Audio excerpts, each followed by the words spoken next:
Namaskar, hello and welcome viewers. You're watching this special presentation of Sansad TV, your MP with your host, Kriti Mishra. And joining us today is a very special guest, member of Upper House of Parliament and iconic film writer of our country, Mr. Vijayendra Prasad.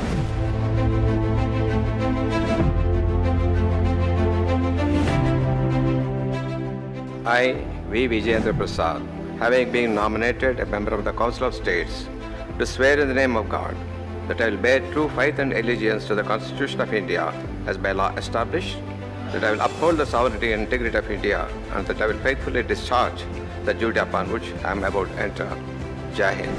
And the Golden Globe goes to Natu RRR. Honorable members, the wins for the Elephant Whisperers and RRR, Triple R, mark a new recognition of full spectrum of cinema that India produces. This will further internationalization of India's film industry will be effected. These achievements also reflect global appreciation of vast talent, immense creativity, and committed dedication of Indian artists. Indeed, another facet of our global rise and recognition.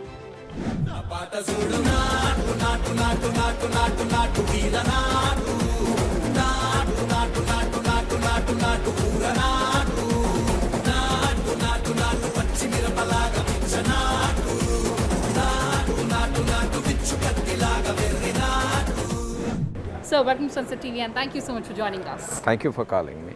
So, your films, Bahubali 1 and 2, Yeah. RRR, they brought laurels for our country. They made all the Indians proud. So, of course, we'll talk about your parliamentary journey, but let's begin talking about your life. How did this journey in the arena of films begin, and what does cinema mean to you? Two things. Cinema means everything to me. From the time I can remember, cinemas were our staple food, tiffin, lunch, dinner, everything. It took a long time for us to come into the right avocation. Very late in my life, I could enter into the movies. So, sir, what was the inspiration? How did it begin? No, inspiration was the moment when I started seeing movies from the childhood. We were enthralled for what is happening on the screen. We know there's nobody there on the screen, but the impact it's making on our minds is enormous. We're thinking how we can make that. So, I can say that is the seed of my journey.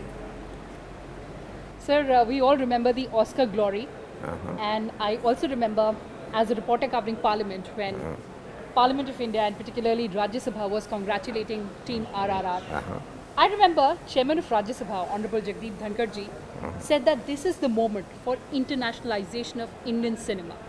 Your thoughts on that? It's very nice on the part of Honorable Dhankarji to say it. Yes, in a way, see, what we got Oscar is only tip of the iceberg, all right? Cherry on the cake. The thing is, our Indian movies have got a foothold in America. After we got Oscar awards, just nomination, the interest in RR has grown so much in the America. Again, it is coming in the TV. Everywhere it is there. But again, it was re-released and entirely 90%, 100% by American population. They were cheering, clapping, whistling. One should see to believe it. So that's why our Indian movies have got a foothold in the Western this thing, which is a very, very big market. We should get it. All the while, all the Hollywood movies are getting a big pie in our movie market. Now it's time for us to badla lene ke liye. In a sweet revenge. Absolutely, sir. It's time to make our presence felt. And of course, you said we should get that space. Sir, how do we get that space? One thing, I tell you one example. In Korea, they call this the soft power. movies they call the soft power. I can give you the statistics, but approximately in 1 year, the movie generation, the revenue generated by the movie has become 10 times.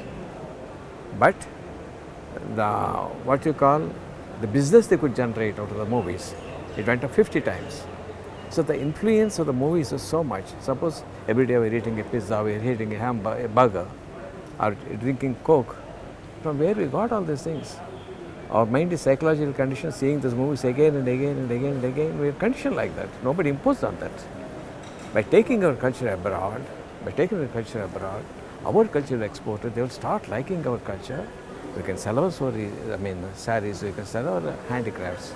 And not only that, they will start respecting our culture. Yes. It will do enormous help internationally for the image of India, which it really deserves, which is not getting all the time. You see, as far as the stories is concerned, in Western countries, they have a very small portion of mythology. But us, Ramayana, Mahabharata, Bhagavad, Ashtadas, Puranas, the sky is the limit for us. So we got so much of wealth as stories. You know, one day my son suddenly asked me, Father, can you tell me in which way India is rich? I said, we have got iron, manganese. No. I said, in stories. No other culture can boast this much of stories which we have. Really, it's opening gates wide and open. It's for the people to exploit it. Absolutely, sir. As you said that it is about novel avenues. And you talked about articulation of our culture. I understand you're working on that, sir? Yes, of course. Several projects. So what are the works that we expect in terms of projecting our culture?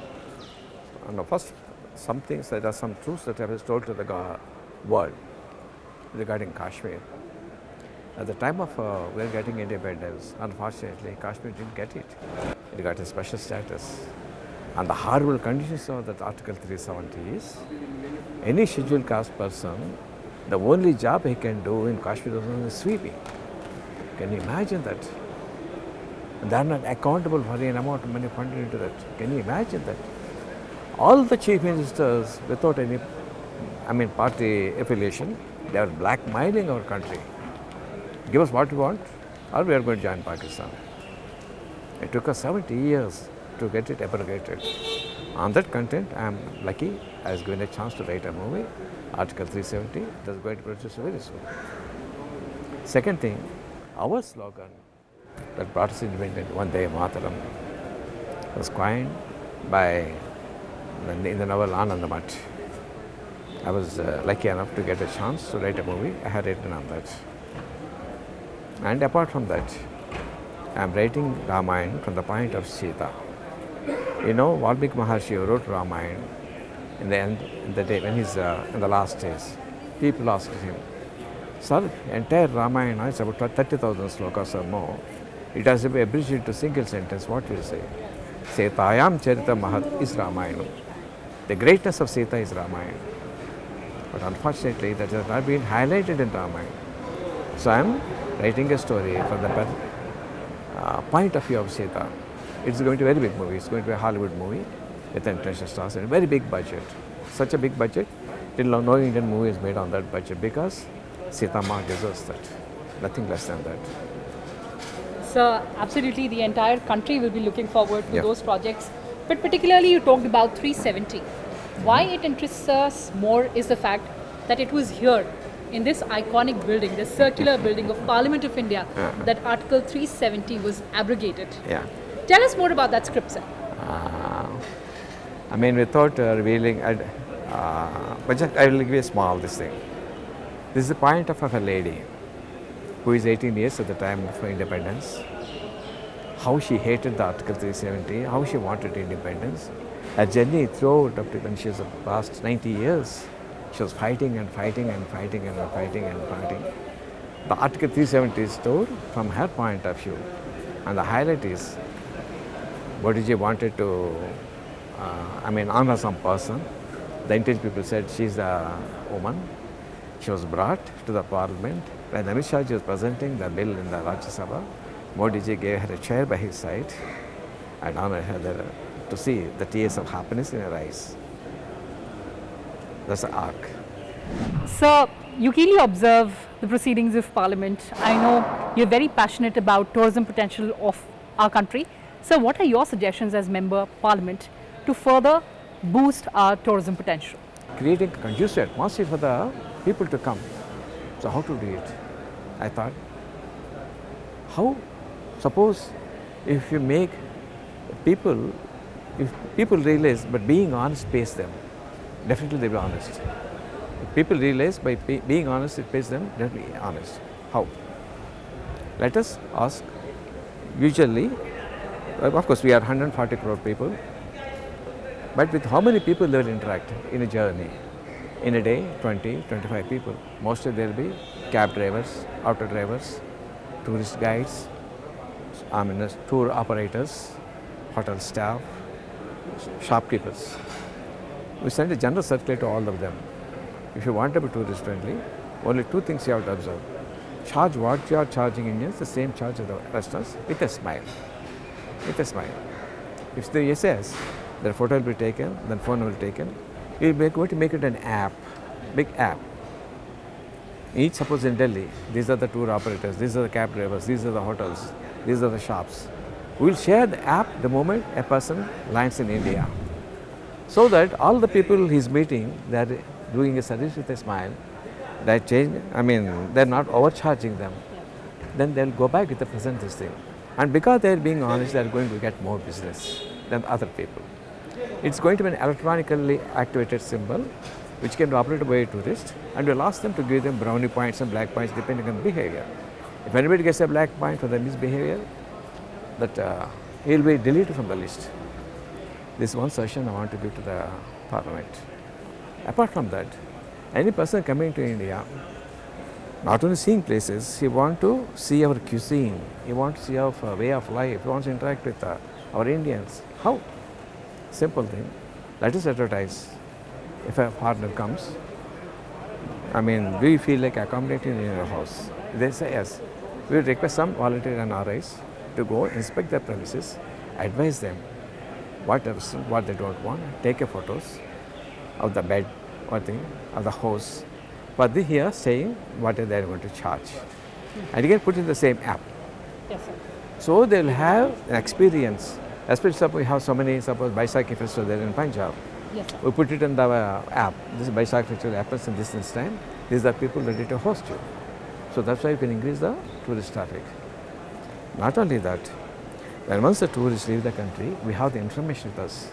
Their birthdays, their children's birthdays. Remember it, send a warm greeting. So very happy rest of your day, sir. India is waiting. Please come back. Very nice. They, after getting in touch with them, generally will leave a warm feeling. I'm sure our tourist traffic will increase by the small measures. Wonderful, sir. Those are very, very creative ideas. And of course, as your concern is about apathy of voters, I hope that apathy goes away and there's 100% voting in our country in days to come. But sir, you joined us. You shared all these fantastic ideas with us.